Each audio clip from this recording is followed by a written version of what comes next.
Тут на Генасамблеі ААН шмат абмяркоўваюць магчымыя мірныя перамовы па ўкраіне. Безумоўна, мы падтрымліваем украінскую формулу міру. Вайна павінна быць скончаная.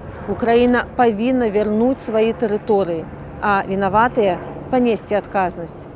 Аднак для нас, беларусаў, вельмі важна, каб падчас любых дамоўленасцяў былі ўлічаныя і беларускія нацыянальныя інтарэсы.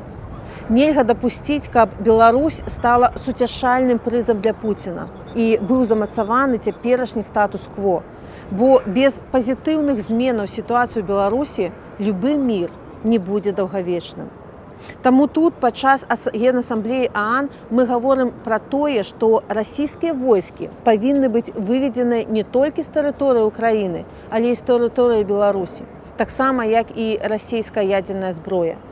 Ваенна-палітычныя пагадненні паміж Рэспублікай Беларусь і Расіяй пасля 2020 году павінны быць ануляваныя. Шлях да трывалага міру ў рэгіёне павінен уключаць у сябе вызваленне беларускіх палітвязняў, правядзенне сумленных і свабодных выбараў у Беларусі пад міжнародным назіраннем, правядзенне канстытуцыйнай рэформы. Толькі дэмакратычна абранае кіраўніцтва Беларусі можа стаць гарантам для бяспекі ўкраіны, гэтаксама і іншых нашых суседзяў.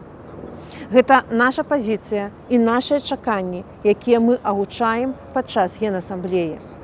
Цяпер абмяркоўваецца архітэктура бяспекі ўсяго рэгіёну, і мы хочам, каб Беларусь у гэтай новай архітэктуры была донарам міру і стабільнасці, а не пастаяннай пагрозай.